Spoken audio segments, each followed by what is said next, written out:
Street Kings, I'ma talk to him. I'm built different from all the fake shit. Makeshift characters always wanting to take shit. No faith in people that never face shit.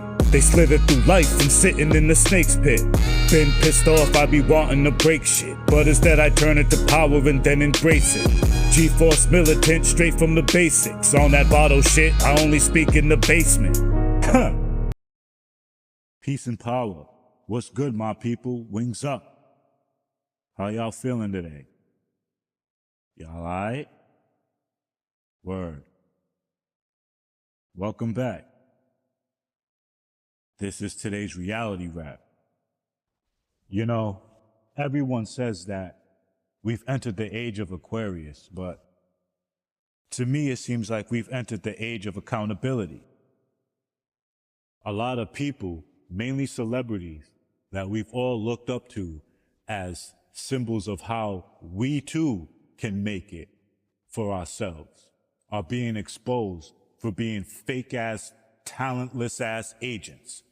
This is why I respect greatness that come from artists or just any individual in general. You know what I'm saying? But when it comes to artists, this is why I respect greatness and greatness alone. Because there was a time where you had to be great just to be good. You couldn't be good and make it. You had to be great in order to make it. And then being great just enough to be good, when you became amazing, is when you was great. And you had to have that talent. You had to have that passion. And you had to want to be great. Nowadays, people just be quick crowning the first person that shows up and does something that they wish they could do. That shit's whack. We gotta stop letting dopamine determine who's a real artist and who isn't. We gotta stop living through our ego. 'Cause the ego is Satan, the adversary to you that keeps you from doing what you know is the best thing for you to be doing. For you. All the ego wants is praise and worship, validation. Sounds a little familiar, doesn't it? The point to all of this knowledge and research is to know thyself so that you can become better. Let's do this. Do me a favor. I want you to close your eyes. Just for a minute. Not even that long. But just close your eyes. What do you see? Darkness, right? But yet you know you're there. Imagine that as the creator of all. Because if all is mind, then that means the mind of the maker made up all of this, right? But it goes way deeper than just a Disney story we've been told. Being in darkness like that, you're gonna be bored. Being that it is just awareness, in order for it to solidify its existence, it had to think up of a way to separate itself from itself. You know, on science shows or whatever, the History Channel, things like that, when they show the beginning of the universe and they show that little ball of light and then it explodes and then everything comes into existence. Well, that little ball of light is what awareness thought of when it said, let light be or let there be light. That is the maker. Just follow me. I'm gonna lead you somewhere great. All right, so we got that ball of light, right?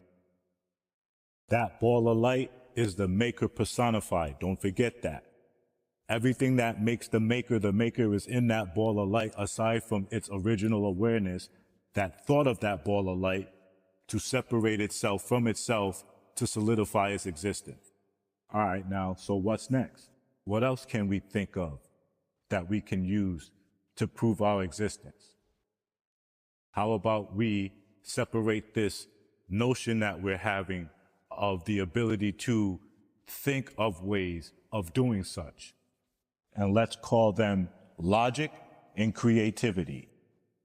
Now you must remember Both of these balls of energy are conscious. So they're sentient in their own right. They can think for themselves because they have that awareness in them. They come from that awareness, right? So they have the ability to have that same ability for themselves.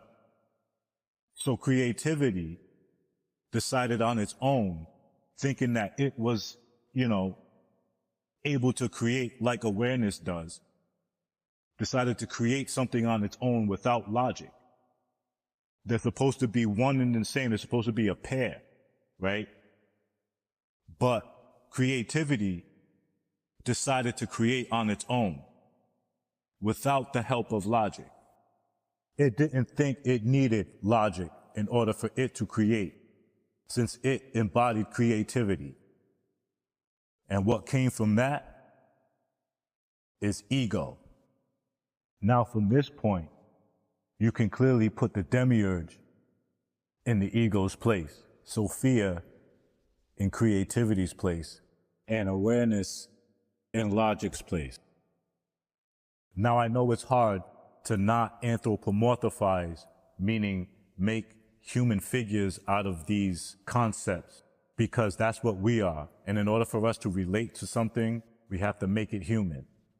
The Gnostic story clearly shows how Yahweh, yes, Yahweh, Yaldabaoth, the demiurge, thought it was the only thing in existence until Sophia had to come G-check it and let it know that it's not. Sound like the ego to you? How do you think it felt? It's ego, right? It was petty. It was bitter. It started hating. It's the first hater, right? So it created all of this as a way of getting the praise and worship that it wants, because it is mad that it's not the only thing in existence, but it tricked us into thinking it was. Ego does not want us using intuition. Intuition is the helper. True sin is sinning against yourself. When that voice goes off in you that tells you you shouldn't do this or you should do that, and you go against it, you're sinning against yourself. Which is why the Bible is written like the way it is, with the truth being in there, but not in there, and written in the way that it's supposed to be written. Because if you really think about it, that's some coward ass shit. And if we found that out, we wouldn't respect it. I don't. That's how I feel God lives in all of us, because we all have an ego and we all serve that ego. And there are those who sell out completely to it. That's what selling your soul is. Some of us handle it better than others. But that's the main thing that makes anybody get up and do anything, right? It's for that dopamine rush that they're going to get for completing a task or accomplishing something or getting something that they like or wanted. I mean, it's science. We all go through it. But the point of knowing thyself is to be able to know that about yourself so you can control it and not let it control you. Most people don't want to hear that shit because they think it ruins the fun. No, it don't. It just makes you not tolerate the buffoonery on any level, in any way, shape, form, fashion, and style, time, or dimension. The real issue is the toxic shit that they like doing conflicts with that. And deep down, nobody's really dumb. I don't really think anybody is really dumb when it comes to knowing themselves. People are just mentally lazy and spiritually weak, and they just don't want to do the discipline.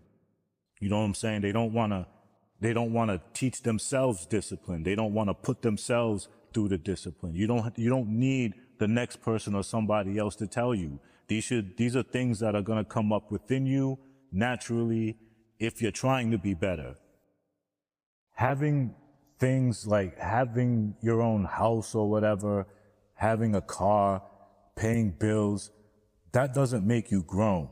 Those are things that we have to do because we're stuck in this system that forces us to chase this monopoly money that's decreasing every day. That doesn't make you grown.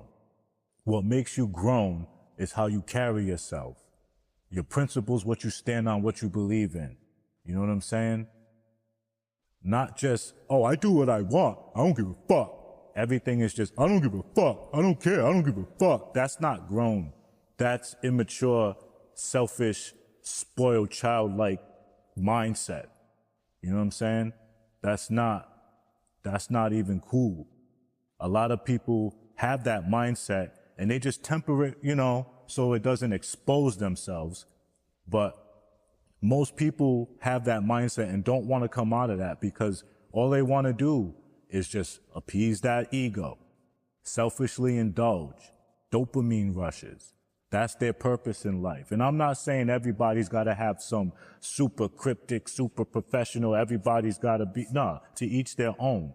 But just stay out of the way if you're not a part of the group that's actually trying to do things. You know what I'm saying? Don't come over here and hate because you could do it too. You just choose not to. That's on you. Don't be a hater just because you need the TV, the news, the government to tell you how to think, what to believe, how to believe in it, when to believe in it, when not to believe in it. If that's you, then just stay over there. Because it's not impossible for you to be wrong. It's not impossible to know that them are a bunch of liars. That's all they are, a bunch of liars. And it's a known fact. It's documented. I find it real funny how there are people who will argue and just push back on new information or new evidence on things that triggers their cognitive dissonance and gets them all emotional. No, that can't be true. No, that's not true. No. But they don't do no research. They don't look nothing up. All upset because mommy and daddy government lied to you. Sky Daddy is not there. Dogma dummies really upset me because the book tells you can't serve two masters, but you do it with everything every day. The book tells you the earth is stationary and immovable, but you want to believe NASA. Never a straight answer. NASA also means to deceive in Hebrew. Pay attention. That the earth is a ball spinning through space at 66.6, there's that number, 1,000 miles an hour, with the middle of the earth at the equator spinning 1,000 miles. Listen, we can't have it both ways. I see the same stars in the sky every night.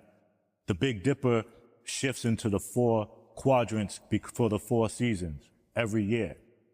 If we're spinning and we're freaking flying through space, the sky should be changing. We should be running into all the things that they say is out there. It's self-evident that the earth is stationary and immovable. But hey, guess what? If I'm wrong, fuck it. We already know all of the dogma. You know what I'm saying? If I'm wrong, oh well, damn, ain't that a bitch? I was wrong. Oh, that shit was wrong. Oh well, fuck it. But people who solely believe in the dogma, if they're wrong, if they find out all of that shit is wrong, it is not going to be nothing nice. Someone turns around. But Legend though, man, we don't got time for that, man. We got to get this money, man. I ain't trying to hear all that, man. I'm trying to get this money. I'm trying to meet these bitches. You already know. Where the bitches at, my nigga? Where the bitches? Shout out to Mike Epps. But again, that's the problem. And you see how it goes in a circle like that? It brings you right back down to there to keep you stuck there because they want you to keep feeding that ego, that beast. You know what I mean? That demiurge inside all of us. And it's up to us to have that knowledge of self, to have some Christ consciousness, to be able to know that and to tame that beast, to tell that nigga to shut the fuck up. Because we're out here trying to create and make great things happen. You feel me? All right, word. So I'm going to take flight because I got to go pick up my brother from work. If you with that, make sure you come back for episode 4. I appreciate all of y'all for vibing with me and building on this truth. We're going to keep it going until we get there. Peace and power.